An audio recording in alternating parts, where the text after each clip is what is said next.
with that, I just want to introduce a man who is one of the absolute, I would say, not just leading force, but titans in this movement. He has been around for decades trying to warn people about what is coming. And I think a lot of the worst things that he predicted have either been stopped or slowed down because of his tireless work. For decades he's been doing this. Let's hope he does it for decades more, and all of us are the better for his work, for his sacrifice, and for the unbelievable amount of time he has put in this. We all know his book, The Creature from Jekyll Island, about the Federal Reserve. That's right. I'm sure many of you have seen his videos on YouTube. Well, now, you few will get to say that you saw the man live. Everybody, Mr. G Edward Griffin.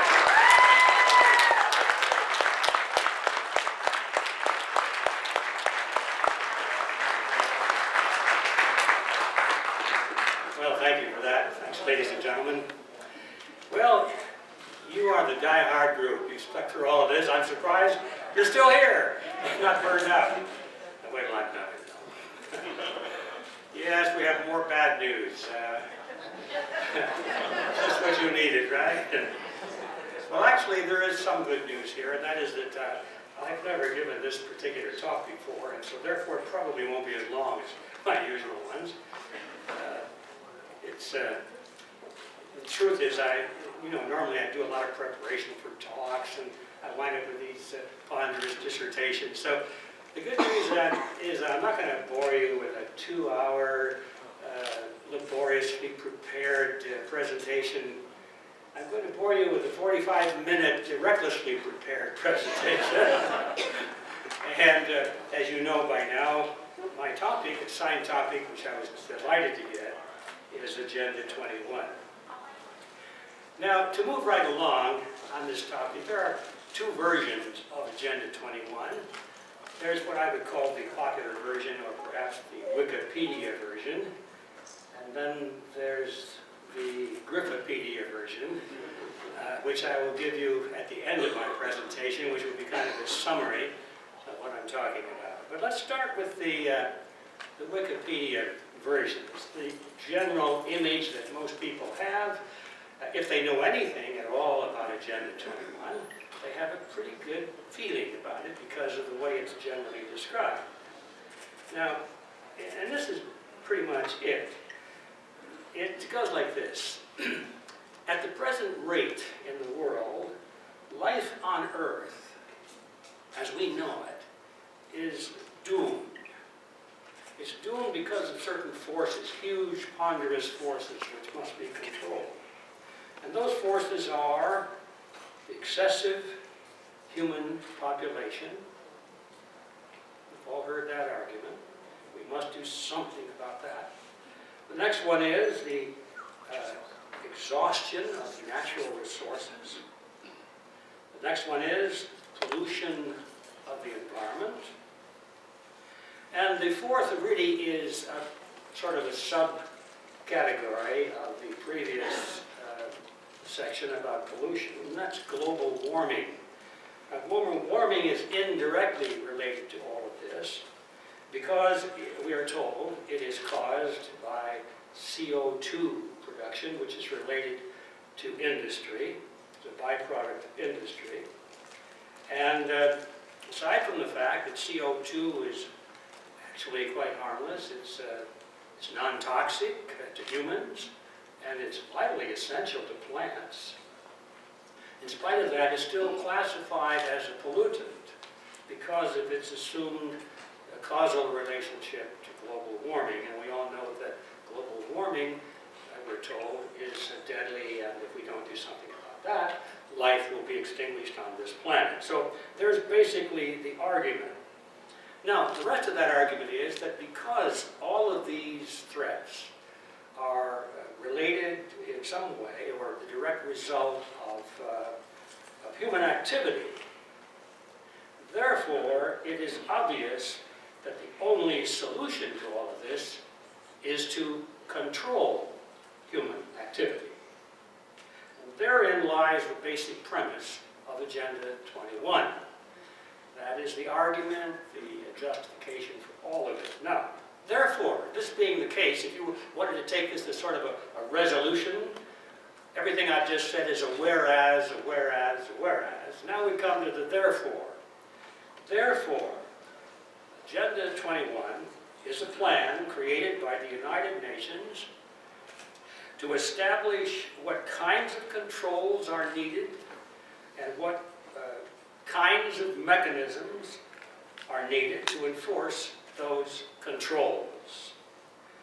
And of course, the recurring phrase that's used throughout all Wikipedia discussions of this topic is that this is all done because we're trying to achieve sustainable development.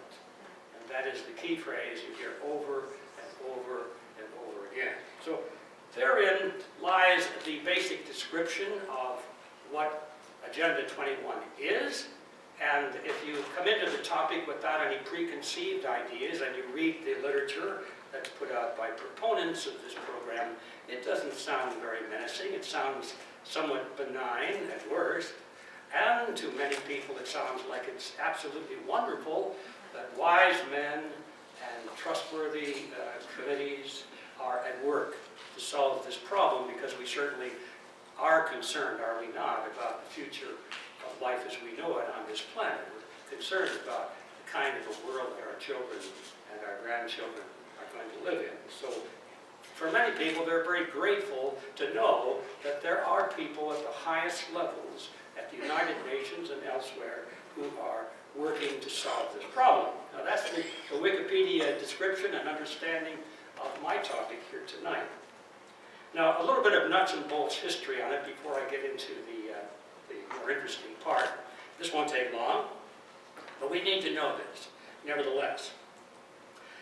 Agenda 21 was launched in 1992 at what was called the UN Conference on Environment and Development.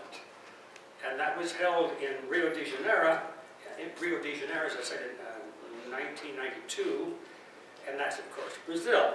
And people sometimes talk about the Brazil conference or the Rio de Janeiro conference, and that's what they're talking about, is basically the launching pad for Agenda 21. Now, it has been continued and expanded and perfected at numerous global conferences by UN agencies ever since then. And each time these people get together, they build upon the accomplishments or the movement toward their ultimate goal that they've already achieved in the past.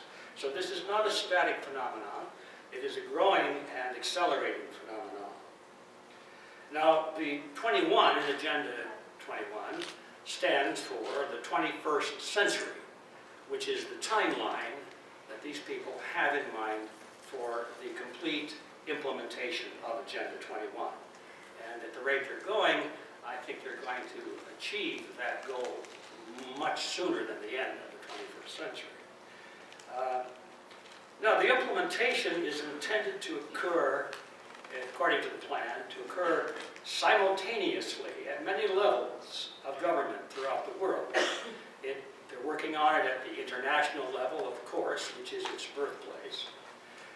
Most of the nations of the world are working on it at the national government level. In the United States and in other parts of the world, we have counterparts of states or regions or provinces at each level from the top down. For example, in the United States, we have committees and governmental agencies working at the state level, at the county level, and even at the city level. And I don't know whether it's a surprise to you, probably not to many of you in this room, but to those coming into the topic for the first time, it comes as a great surprise that this plan is already extensively implemented at the very local levels, at the city level and the county level in particular. In all of the counties and most of the cities, major cities for sure, in the United States, Agenda 21 is deeply embedded already. It's moved in there very quietly and very rapidly, I might add. The strategy is to build Agenda 21 from the ground up rather than from the top down. And I I think it was a very wise strategy from those who are advocating it to get the local groups involved first, so that way it doesn't attract national attention, and you probably haven't heard too much about it in the national news. But Agenda 21 is far advanced in the United States. As any of you would know, if you have, as I have, attended some county meetings and listened to them talk about water projects, and building developments, and roads, and parks, and everything, and bicycle lanes, no matter what it is, you find the Agenda 21 strategy ingrained deeply in most of the proposals that are being discussed at the local governmental levels in the United States today. Now, furthermore, this plan calls for the harmonization of all of these levels of state and governmental involvement. So all of the rules and regulations are to be, as they call them, harmonized, so that the end product of this process will be the building of a tapestry, a global tapestry in which all of the nations, all of the local governments and communities of the world can be seamlessly merged into one master program. And so that is part of the plan, and this is what we are talking about.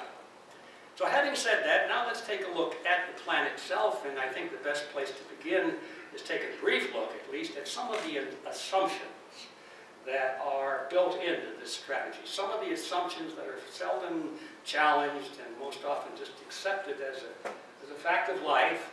We don't question these assumptions, but we need to do them, and we'll start now. Now, I wish I had time to develop answers to all of these assumptions in length, because they are big topics, each one of them. But we're just going to touch on them and let you know at least the outline of what I think are some of the flaws in these assumptions. They surely deserve a great deal of additional thought and discussion and research on everyone's part, and we're actually working on that right now. But here they are in a very brief outline form. First, we'll talk about this limitation of resources and pollution, the danger of the exhaustion of our natural resources and pollution. Now, everyone knows that we have limited national resources, right? Everyone knows that we have pollution. And this is the wondrous part of all of this plan, is because you can start with something that everybody agrees with, you see.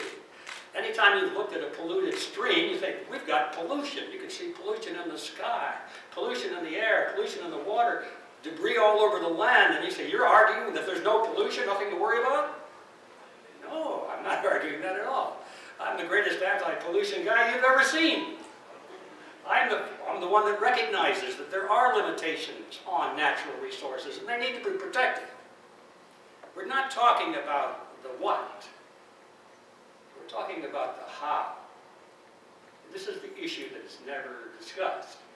In all of these areas where we have problems, the dialectic, as it was just described by Charlotte a moment ago, in all of these dialectical approaches to problems, you'll find that quite often, in fact almost always, there is some grain, sometimes big boulders of truth in them.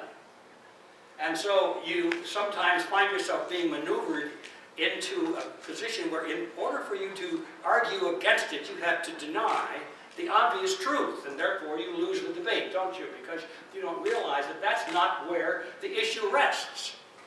Now it is true, definitely it is true, we should all be aware of this, that these problems often are exaggerated, or in some cases they're deliberately created in order to draw us into this undefensible position of having to argue that we have no problem.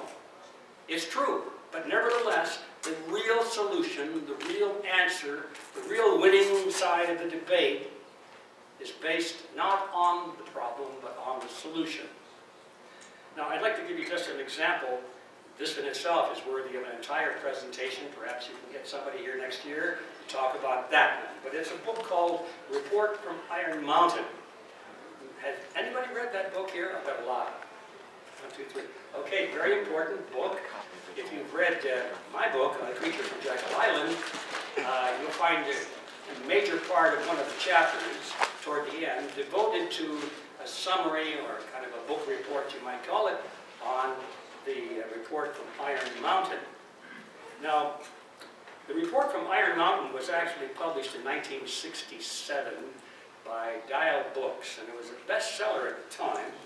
And what made it particularly challenging is that it was offered as the leaked document from a study group that was commissioned by the Department of Defense.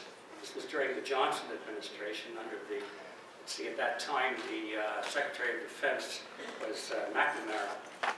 And it was supposedly written by a think tank which was located on, right here in New York, I believe, near Iron Mountain. I'm not sure where Iron Mountain is, but you folks in New York surely do. But there was a Hudson Institute, by exact name, located near Iron Mountain in New York. And the idea was that this was produced by that group, and that the group was met in secret, and their job was to come up with ways and solutions and a program to solve the problem of how to stabilize society in hectic times. Well, doesn't that sound nice? Stabilizing society. That's worthy of our attention. But it doesn't take very long when you start reading the book to realize that they have a very special meaning for the phrase stabilize society. Stratify. They're talking about how to protect tyrannical governments from being overthrown by the people who are fed up with them. So their definition of a stable society is a government that cannot be challenged by its people through revolution or any other kind of a political upheaval. That's their concept of stabilizing society. So it pays to actually read these books instead of just what it says on the cover of the book. And once you get the idea that their idea of stabilizing society is how to enslave people, then all of a sudden your interest should be piqued a little bit and you start reading very slowly and carefully. Well, to make a long story short, because the book deserves a very long story, is that the study group analyzed many different ways of doing that. And they decided that the most effective way of stabilizing society was war.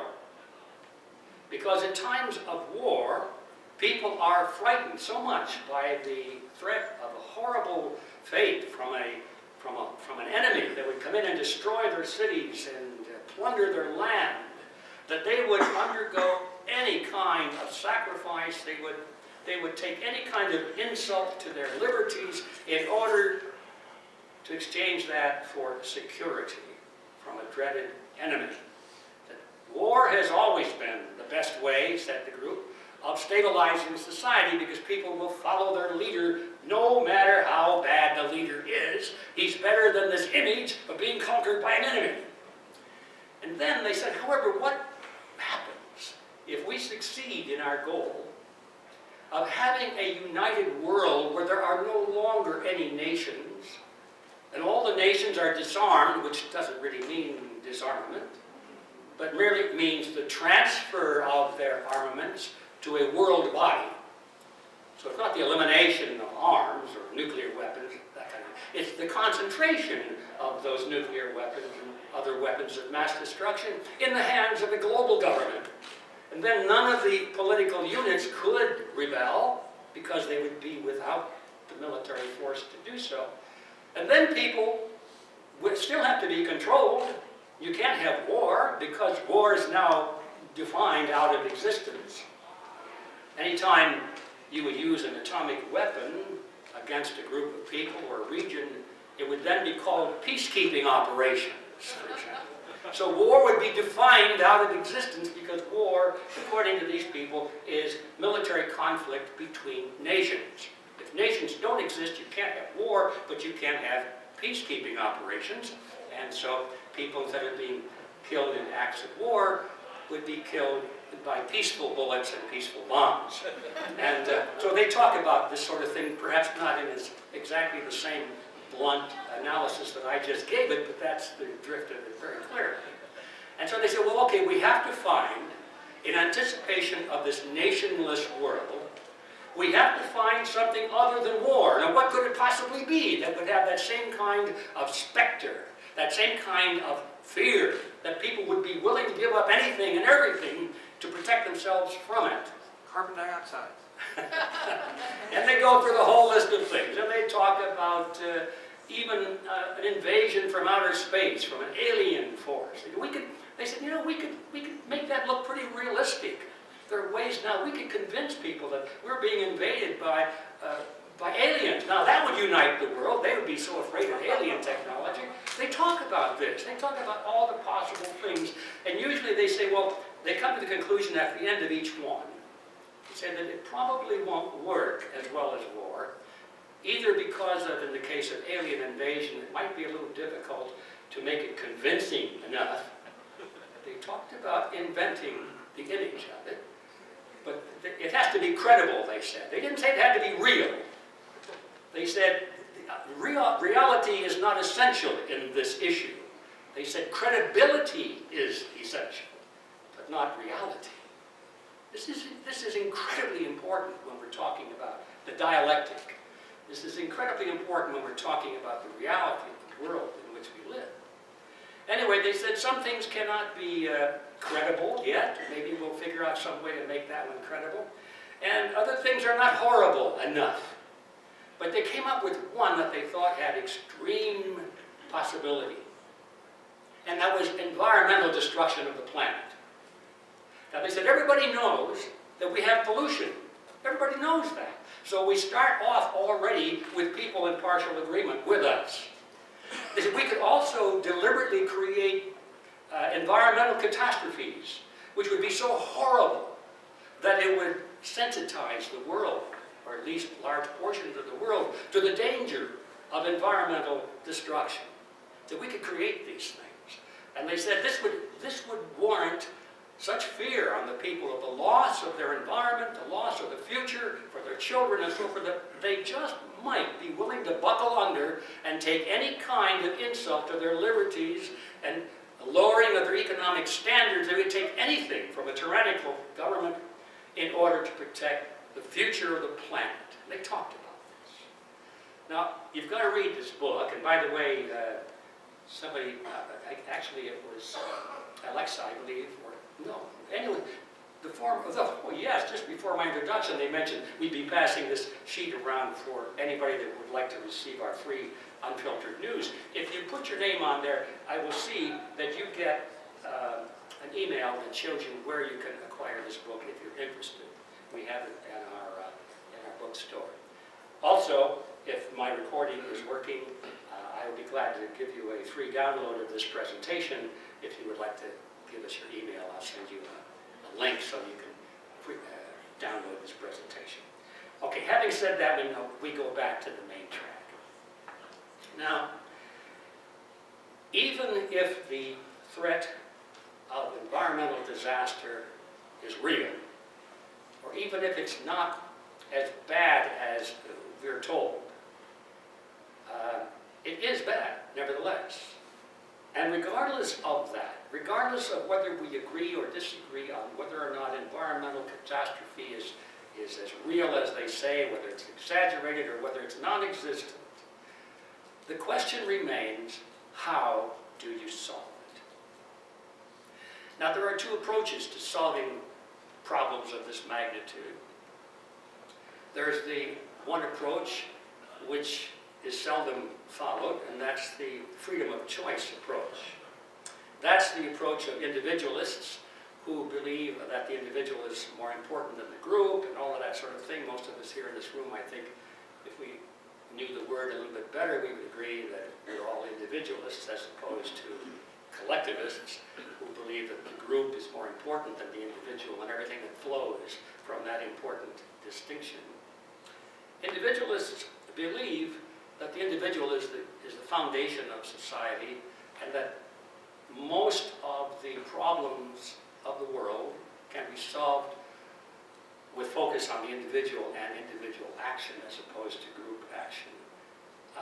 And this would be the case, for example, how we solve a problem like this.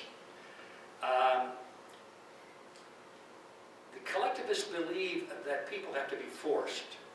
They must be coerced into acting in their own self-interest because they're just too dang dumb to know what's good for them. And so we who are the elitists, we who are in charge, we who are running the government, have the military and the police force, we can force everybody to do what they should do.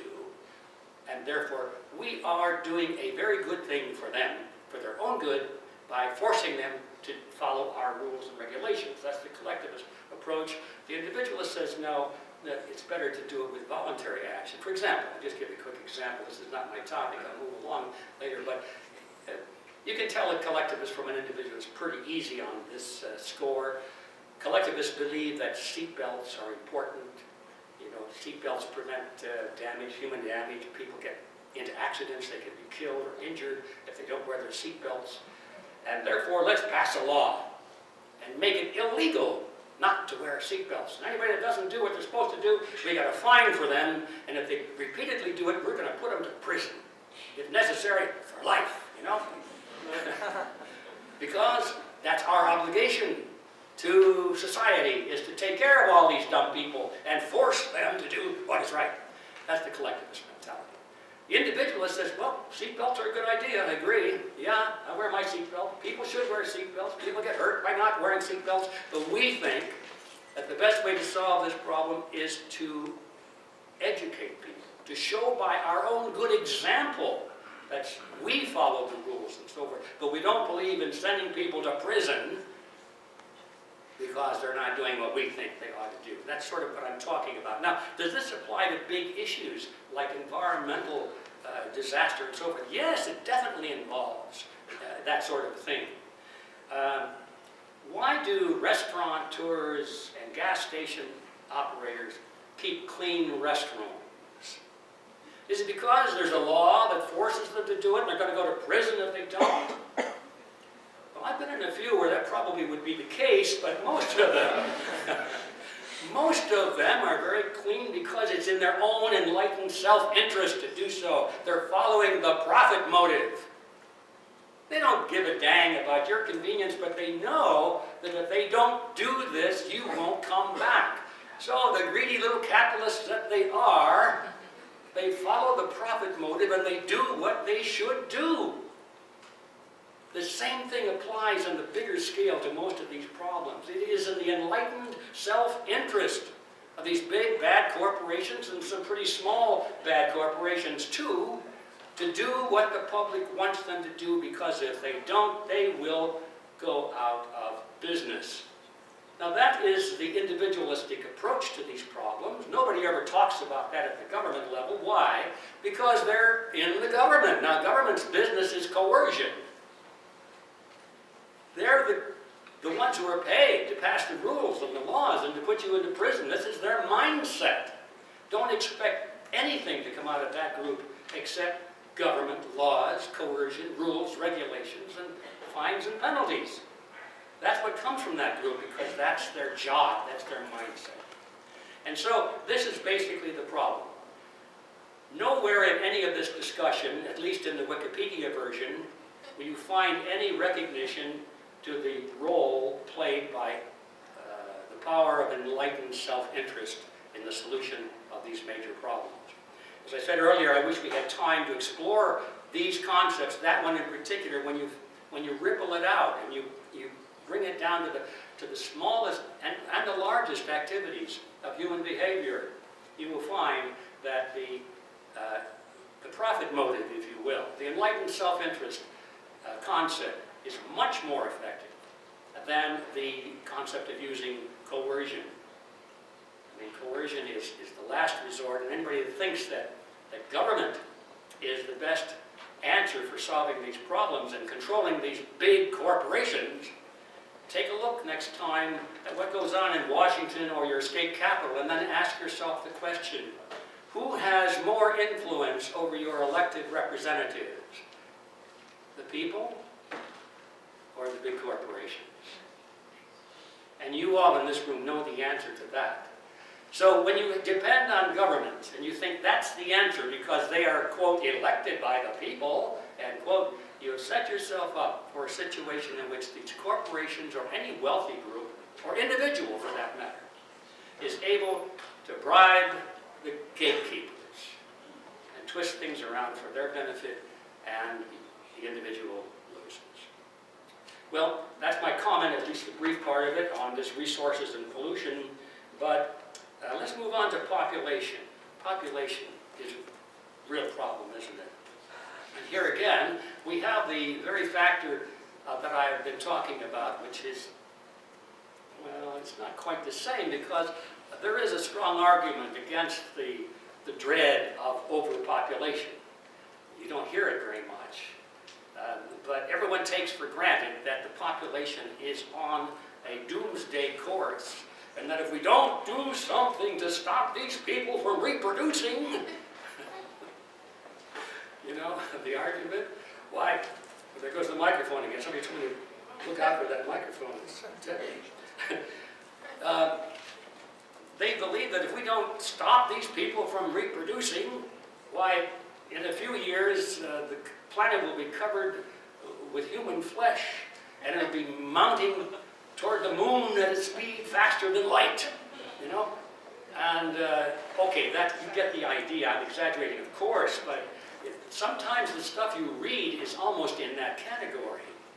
What they don't acknowledge is the ability of the human to adapt to challenges of this kind. I think it was Lloyd George, if I remember correctly, summed it up pretty well.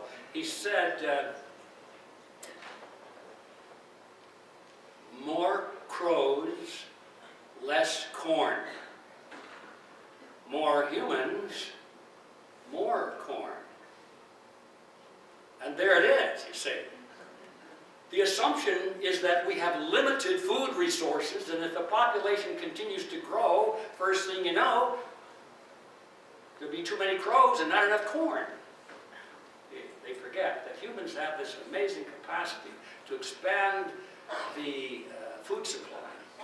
And it has already expanded. Just take a look at the statistics over the last 100 or so years, and you'll see the productivity of each human farmer has just expanded tremendously, and I think we've only begun to scratch the surface on that. Anyway, that's not the real answer to the argument, because even if you say, well, all right, what happens though in 1,000 years? Aren't we still going to have the same problem? And so theoretically, you have to back off and say, yeah, I suppose in 1,000 years it might be true. Then what do? And I come back to this earlier argument that the solution, whatever it is, if it's to be found, will not be found through government coercion. It will be found through freedom of choice. So if you believe that, then you're on firm ground. If you really doubt that, then I'm afraid you don't really have an argument. You're going to lose the debate, because you'll be looking for some mechanistic type of answer, some formula, and anytime you have a formula, you have to have somebody to enforce the formula, and if you have someone to enforce the formula, you have to have some penalties for those who do not follow the formula, and then you're right back to government again, and you're back to tyranny. Now, at this point, it's time to leave the surface of this topic and delve a little deeper. We go to the subterranean level, and usually when you do that, you get down to the meat of what's really going on. You know, often there are hidden agendas when you get into topics like this, especially when you're dealing with politicians and political issues. If you've observed, quite often if you hang around long enough and dig deeply enough, you find out that, hey, wait a minute, all these words and phrases and arguments, it's just a bunch of cover. Because what's really going on, they're not talking about. It's a hidden agenda of some kind. And that is certainly true here. Agenda 21 is in that category. And it has nothing to do with environmentalism. It has everything to do with ideology, believe it or not, with ideology. When you talk about ideology beneath this topic, we're talking about property rights. Property rights. Are they a human right, or are they property rights? Which is, you have to choose between property rights and human rights, as they sometimes say. Human rights are more important than property rights. What they don't realize is that human rights and property rights are the same thing. Property rights are human rights.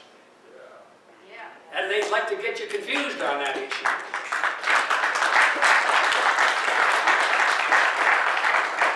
Well, there are two facts that we need to be clear on when we approach this topic. And that is, and these facts are seldom mentioned in these discussions. One is that all collectivist ideologies, all of them, whether they be communism, Nazism, fascism, socialism, or any of these other isms, they all, without exception, advocate the abolition of private property. And there's a good reason for that, because these people know that if you have private property, you have a means of being independent of the state. They cannot tolerate that. You must be dependent on the state. And the surest way of doing that is to take away your private property. Now, if you don't have private property, you have to depend on somebody else. And it's always the state in these scenarios. You have to depend on the state for your food, your shelter, your clothing, your employment, your insurance, your education, your mortgage on your home, whatever it is, you're dependent upon the state. And if you are dependent upon the state, you must serve the state. And it's a very simple equation, and I think any child in grade school can understand it. All of the collectivist ideologies include that plank, the abolition of private property. That's fact number one. And fact number two is that the implementation of Agenda 21 will totally and forever eliminate private property. That is the net effect of all of these rules and regulations supposedly to allow protection of the environment. All of this is related to the taking of private property. Or not, they may not take it from you, but they'll take away your right to do what you want to with your private property. You won't be able to build on it. You won't be able to put a road on it. You won't be able to improve it. You won't be able to drain it. You won't be able to dig a well on it. You won't be able to do anything with it except pay taxes on it, in which case they have taken it from you. You do not have private property if you have no right to do what you want to on your private property. And so that's the trick. They're not going to absolutely confiscate it from you, but they will deny you the essence of ownership of it. And so every one of the proposals that you find under Agenda 21 has that net effect, which is denying you the right to private property. And that is not a coincidence, because all of the UN leaders, their agents, and their promoters embrace the ideology of collectivism. Every one of them. It's for this reason that we have just recently added a new platform, or a new paragraph, I guess you should say, to the Freedom Force Code, the Code of Freedom. I don't know how many of you are familiar with that, but hopefully you will go to our website and look up Freedom Force International, which is an organization which I created a few years ago. And we have a creed of freedom because we believe it's not enough just to know what you're against. It's not just to say, I'm fed up with this, and I'm not going to take it anymore. What do you intend to do that's better is the real question, because throughout history, people have risen up against tyranny, and at great cost and treasure and blood, they've overthrown one tyrant and replaced him with another one exactly the same, or maybe even worse.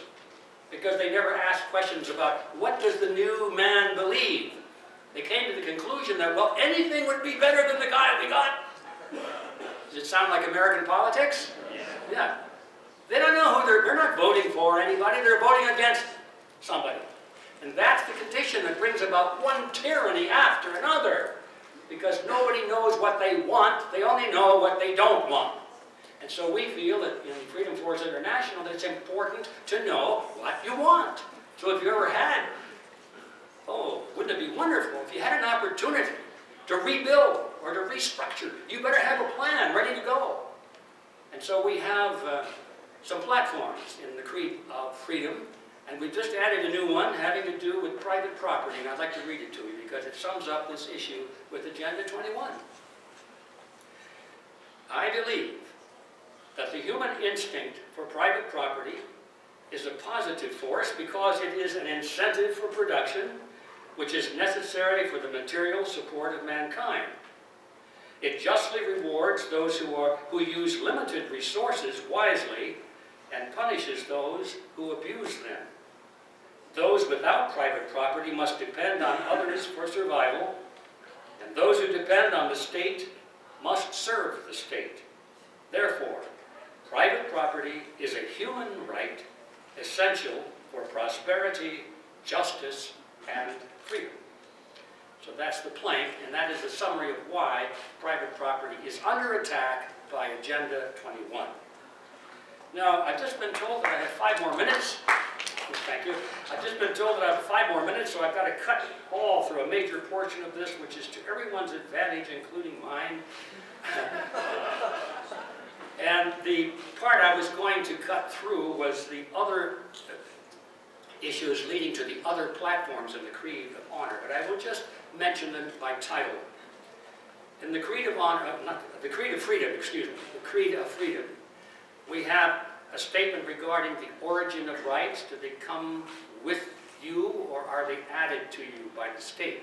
Are they intrinsic? Are they God-given? Are they hardwired? Are they hardware, or are they software? It's a very important issue.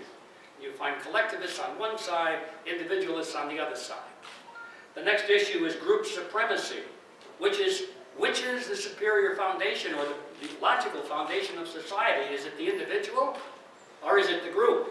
Should the individual serve the group, which means the state in most of these discussions, or does the state serve the individual? Very important issue. 3, coercion versus freedom. I've been talking about that to some extent as a solution to most problems. We believe, that freedom of choice is always the best answer for these major problems as opposed to coercion. Number 4 is equality versus inequality. Should the laws treat everybody equally or unequally? Most people would say equally, of course. And yet they vote for elected representatives who every single law they write, every one of them, has a provision in it to treat various groups and classes unequally. It's to distribute wealth from the poor to the rich, or to give special benefit to somebody who has, let's say, an ethnic background, or whatever. You look at 95% of our laws on the books today, and they're all written against the principle of equality. They're written because of their inequality. It's because the social engineers wish to change society. They said the way things are, they're not good enough. We need to give these people a special advantage over here at the expense of those people over there. Why? Well, there are more votes over here, that's why. And so we'll think some good reason to make it sound like we're doing it for altruistic reasons, but it's really a question of where the votes come from. Anyway, when you get into all that issue, it's amazing the mess we've gotten ourselves into, because most of our laws are written deliberately to be unequal in their application. And then finally, the role of private property has just been added to that list. And the last one is the proper role of the state, which I must say right here, I was very tempted last night during the debates to jump up and say, I want to say something about this business of governments and states and anarchy and all of these questions. And don't worry, I'm not going to get into it tonight either, but I will say this much. I think that we would clear up a lot of the disagreement if we just dropped the word government, because it has so much different meaning to different people. If we just use the word state, we're still not out of the woods yet, but we've eliminated a lot of problems. See, I think that the Founding Fathers made very few mistakes. I think on this issue of, did the Constitution fail? That was an issue last night, remember? Well, the Constitution might have failed, but it was a first draft, folks. It was a beta model. It was the first one that had ever been tried. As a beta model, it was pretty darn good. Now we have a chance to do the next model. Don't give it up. Say, this was a great start. Now we learned a lesson. Let's go on to number 2. Do we want government? Well, what is the purpose of government? Is to govern. Does anybody here want to be governed? No, then you don't want government. And when we use the word government, we say we got to have limited government. Oh, we're in a terrible mess right there. Because the purpose of government is to govern. It's to take away your freedom. You don't want any limited power to take away your freedom. You know, that issue was brought up very well last night. So anyway, we deal with that. The proper role of the state, we believe, is negative, not positive. It's to protect, not to provide. And the whole purpose is to protect your life, liberty, and property, nothing more. It's when you step over that line and ask the state, which has the legalized use of force, and you ask the state to use that force to do something else, then you've lost the war. Well, there you have it, ladies and gentlemen. What do we conclude from all this? Here's my concluding paragraph.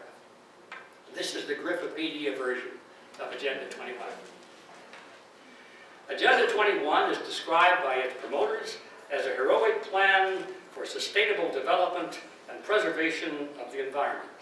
But in reality, it is a blueprint for building world government based on the model of collectivism. The only development it is designed to sustain is the development of more government and more taxes. It is the enemy of true environmentalism and personal freedom. It is the ultimate Trojan horse. So there you have it. Those are my thoughts on Agenda 21. Thank you for listening.